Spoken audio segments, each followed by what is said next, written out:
So, Wells Trust and Estates, this is your guide for week one. And you may have already heard this because you're probably in other classes with me, but the guide um, for these courses, the online scheduled courses, will be provided hopefully. And I say hopefully because I don't have control over a lot of things in the COVID world. So I'll do my best. And my intention is to create it in this format.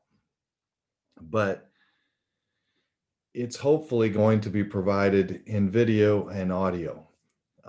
And I'll post the links to both files so you'll be able to access those. The guide isn't intended to be a lecture. It's intended to be a supplement of your efforts. So I provided for this course a chapter from Prlgl that you are to read before you listen to this or watch this guide. So if you haven't done that, stop, go back and read that. And then while you're watching this or listening to it, have the slides available that are also provided on Blackboard and use that as an outline for your notes. And I would take notes. This isn't a course. None of these courses are courses that you can, watch a program on TV and grasp everything you need to grasp. You need to put in the work, put in the effort. And students who have earned A's in this course in this format or related format have done exactly that. They've taken notes just like they're sitting in class. We're not in the classroom. Your classroom, you have to create. You still have to do all the same things to learn the law that you need to know to be successful. And you're not here for the grade, you're here for that reason. So, assuming you've done the reading, and following along with the slides, the first thing we need to talk about is estate planning paralegals and what estate planning is. And estate planning is a specialized area of the law. People that practice in this area have a specialized legal knowledge of wills, trusts, and estates. Now, all lawyers and all paralegals who have gone through the type of education and training you're going through will have a general knowledge of wills, trusts, and estates. A lot of lawyers dabble in wills, simple wills and powers of attorney, statutory powers of attorney, and living wills. But we're talking about a specialized knowledge of wills, trusts, and estates. Lawyers who only do or have a primary part of their focus or practice focus on this area of the law. Clients who are seeking to prepare an estate plan look to estate planning attorneys because they're trying to figure out how they can distribute their assets, avoid estate taxes. It may be how they're going to take care if you have minor children. I don't have that issue anymore, but at some point in my life, I had minor children and I had a will that stated who I would like to be the guardian for both those children and then the money that I had available through insurance and other things to care for those children. An estate planning paralegal supports their supervising attorney by performing a wide variety of tasks related to estate planning and then the probate process. Now you're here now gaining the skills and the knowledge necessary to assist a lawyer in this area of practice. But the reality is that the topics of this course and the knowledge and skills we offer you in this course transcend many other areas of the practice of law. So even if you do not think you want to work in this area of the law, and even if you think you do want to work in this area of the law, sometimes we don't end up where we think we want to be.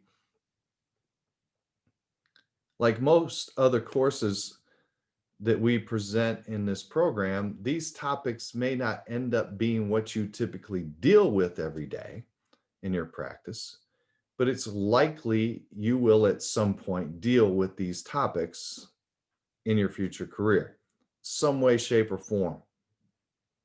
So it's all good stuff to get to know.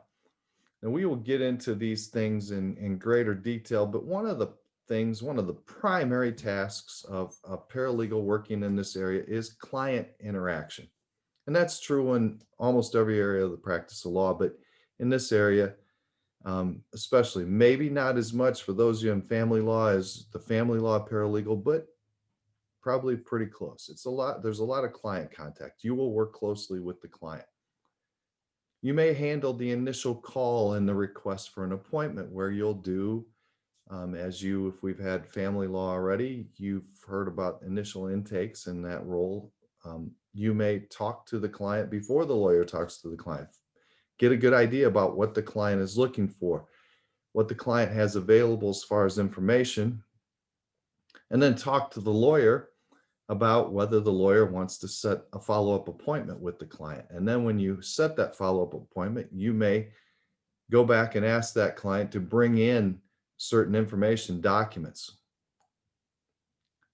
You'll likely sit in on the initial attorney-client meeting, taking detailed notes and providing the lawyer with support as needed.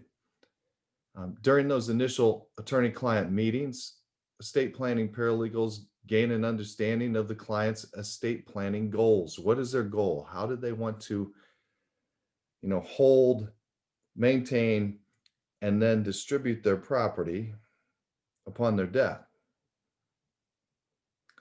And you'll help learn those goals. And during that meeting, you'll have the ability to hear what the lawyer asks, and don't be afraid to, if you need a follow-up question, work that out with the lawyer. Most lawyers are going to want their paralegal to ask follow-up questions to make sure they have all the information they need to serve the client's needs. You'll probably create a list of necessary information and documentation to meet those goals. And then you'll be involved in creating and maintaining the client file and coordinating any of the follow-up tasks and meetings that will occur. A large part of what you will do is work in the asset evaluation and document preparation part of the estate planning representation. Estate planning paralegals are responsible for collecting data regarding a client's assets, such as savings, banking accounts, investments, real estate holdings, insurance policies, anything that may be viewed as property or assets of the client. You'll help evaluate the client's assets, drafting inventories of those assets, categorizing those assets. That's also a common duty. And we're going to talk towards the end of this guide about where we go next after this week. And it's involving a basic understanding of that property. What is that property? How do we categorize it? How do we hold? And then how can it be that property be transferred? What are the expectations of the law? Those are things we're going to cover over weeks 2 and 3 of the course. Additionally, you may be charged with keeping up-to-date list of the client's personal property. Experienced estate planning paralegals may also be involved in drafting the actual documents, drafting the estate planning documents such as wills, powers of attorney, living wills, any guardianship documents, any trust documents. As you get experience, you'll be able to and be involved in the actual drafting of those documents. Now, trusts are not a large part of a practice that isn't focused in on estate planning. So you may not run into trust as much as you may wills and powers of attorney and living wills in a general practice. Trust is a little more specialized. A trust document is a method of holding property in a fiduciary relationship for the benefit of named beneficiaries. Now, it's going to be kind of complicated, and we're going to spend a deal of time on trust later in the semester. The same individual can be the grantor, the trustee, and the beneficiary, and there's some rules there.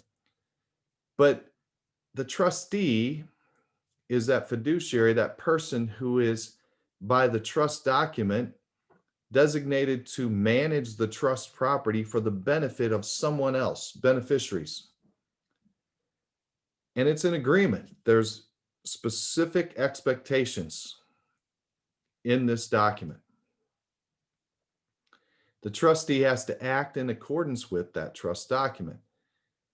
We will explore this in much greater detail, and you will become familiar with trusts along down the line. Now, in your reading, the things I asked you to read for the in preparation for listening to this guide and then being ready to meet in class on Thursday, probate court came up. Now, probate court, you've probably heard about before if you've been in the program a while, maybe just in the intro class, but we have several different designated specialty courts in Illinois. It depends on the county you're in, as you remember. So if you're in Tazewell County or Peoria County, the two larger counties around here, there's a specific judge in a courtroom where you would go for probate court matters. Now, that's not necessarily true then in the smaller counties for those of you from, say, Stark County, where there's one courtroom and one judge who's traveling between two other counties and hearing everything: murder trials, divorces, traffic court, you name it. They hear it all. Now, so that's not the case, but they would also hear probate matters, and for that purpose would be the probate court. Probate court is where we decide, or we seek the court's assistance in distributing the decedent's estate. Now, in your reading, you may have come across the term decedent, and if you didn't know what a decedent is, hopefully you pulled out your law dictionary or your app on your phone that contains a law dictionary, and you looked up that word. And anytime you come across those types of words, and especially in this class where there's a lot of Latin terms and a lot of words that you're probably not familiar with, look it up. The decedent is the person who was our client in the estate planning process, who's now passed away, and those documents that we prepared, hopefully well, in the estate planning process are now in need of being probated. Certain property passes, as we'll learn in the next couple of weeks, without having to go to court. Certain things are passed on to the people they're intended to be passed on to without having a judge or the time, process, and expense of going to probate court, but others aren't. Probate court is, in a sense, litigation, most often not really contentious or disputed, but sometimes. So like with any of the other courtrooms and court processes you've learned about in this program or will learn about in this program, there's substantive and procedural law, there's statutes. Now, I've linked the statutes for probate, for estates, trust, and probate to the Blackboard course site, and you'll be able to find those there. But this courtroom is run just like the family law courtroom. The applicable law is the Probate Act. So you'll get to see that. And we'll spend some time there. But the probate court procedure includes filing petitions, publishing notices to individuals who have an interest in the estate, and submitting documents such as estate inventories and tax forms, and seeking the court's assistance in resolution of or distribution of the estate, hopefully as the decedent had intended or wished according to their will. And you'll be involved in that. Now, in the preceding weeks, the coming weeks, I should say, as I had noted, real properties on deck, personal properties in the hole. Real properties week 2, Personal Properties Week 3.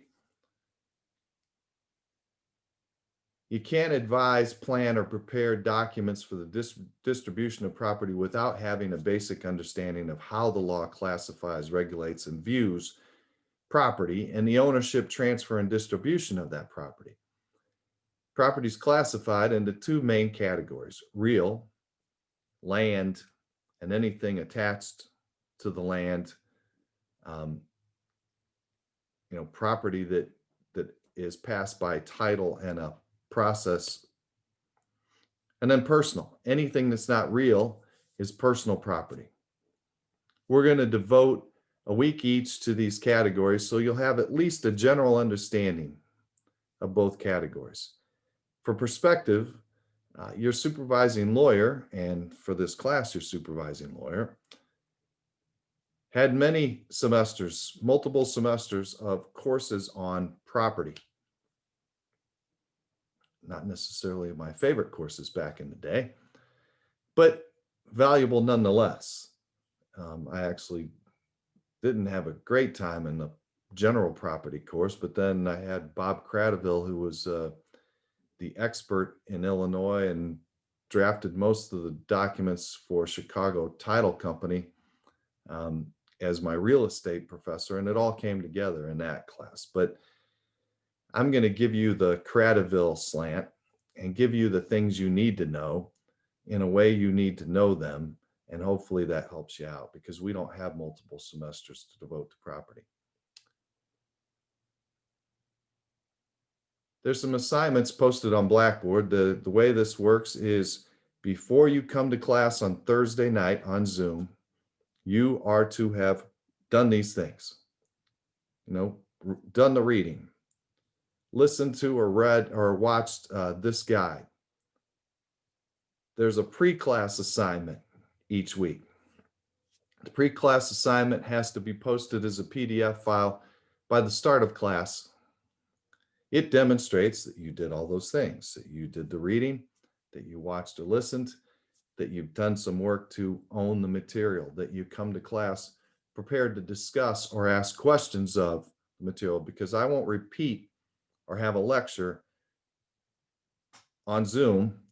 That's your time to seek clarifications and for me to talk about where we go next. Then there's a follow-up assignment each week after that initial thing, and after that class. Now, sometimes that's going to be finding cases and examples of the things we talk about for that week.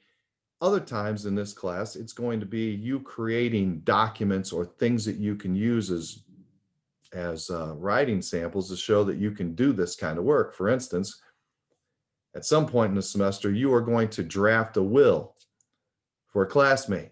You're going to interview that classmate. You're going to draft a simple will for that classmate. And that will, that document, in addition to being something that you're going to submit for a grade, is going to be something that you'll also be able to take to an interview. You'll be able to say, no, I've not drafted a will in a law office, but I did draft one in class. And here's an example of it. It helps show that you've taken some steps and put in the effort and done some work to be competent in this area. So you will do that. That follow-up assignment is due each time the following Monday at noon. So we meet at 6 o'clock on Thursday. You have an opportunity to ask for clarifications on the things that you should have prepared yourself for prior to then. We'll have some discussion. We'll talk about the next assignment. You'll go do that assignment. It's posted by Monday at noon. And then there's always a follow-up. The follow-up being either a peer review or a self-assessment or follow-up discussions. Read what other people posted and then discuss those things. Because, for instance, when cases are the requirement, you'll each post a new case or a different case. And the idea is you read those examples of the cases and comment on those. And by reading those different examples of cases, you get a wider berth of information and an idea about how these things affect the real world clients. So that's how the course will go. And then you'll have that expectation of doing the review by that next Thursday at 6 p.m. Keeping in mind, as you're doing that, finishing up the prior week's work by class time at 6 p.m., you are also responsible for the pre-class work, the reading, watching or listening to the guide, and whatever pre-class assignment I give you for that given week. In the end, we get to the end of the semester, the idea is you're competent, at least have some basic competence to go out and assist a lawyer in this area of the law. And that's why you came here, and that's what I'm here to provide. Stay well. I look forward to seeing you on Thursday nights.